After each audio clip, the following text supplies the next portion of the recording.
যে ব্যক্তি আমার 40টি হাদিস আমার উম্মতের কাছে পৌঁছাবে তার জন্য আমি কিয়ামতের দিন বিশেষভাবে সুপারিশ করব। সুবহানাল্লাহ।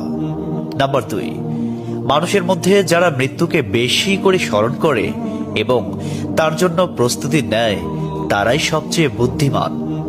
নাম্বার 3, প্রত্যেক জিনিসের জাকাত আছে আর দেহের জাকাত হচ্ছে রোজা। নাম্বার 4, যে তার সময় আল্লাহর জন্য ব্যয় করে না তার জন্য জীবন অপেক্ষা মৃত্যু শ্রেয়। নাম্বার 5, যারা সব সময় ইস্তিগফার তথা ক্ষমা প্রার্থনা করে তাদের সাথে উঠা বসা করুন, কেননা তাদের হৃদয় সবচেয়ে কোমল হয়। নাম্বার 6, তুমি যত সিজদা দিবে আল্লাহ তত গুণা তোমার মাফ করে দিবেন। সুবহানাল্লাহ।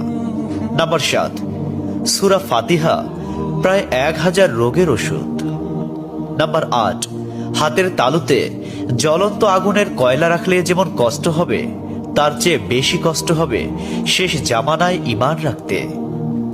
নাম্বার 9, রোজাদারদের জন্য প্রতিদিন জান্নাতকে সুসজ্জিত করা হয়। সুবহানাল্লাহ।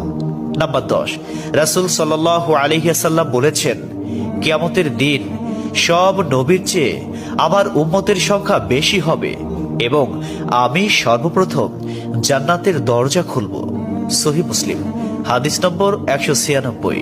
11, যে ব্যক্তি রোজা রাখা অবস্থায় মারা যাবে আল্লাহ তাকে কিয়ামত পর্যন্ত সকল রোজার সওয়াব দান করবেন। সুবহানাল্লাহ। নাম্বার 12, যে ব্যক্তি ফজরের নামাজ আদায় করলো সে আল্লাহর হিফাজতে চলে গেল। নাম্বার 13, রাসূলুল্লাহ সাল্লাল্লাহু আলাইহি ওয়াসাল্লাম বলেছেন, রোজা ও কোরআন কিয়ামতের দিন মানুষের জন্য সুপারিশ করবে।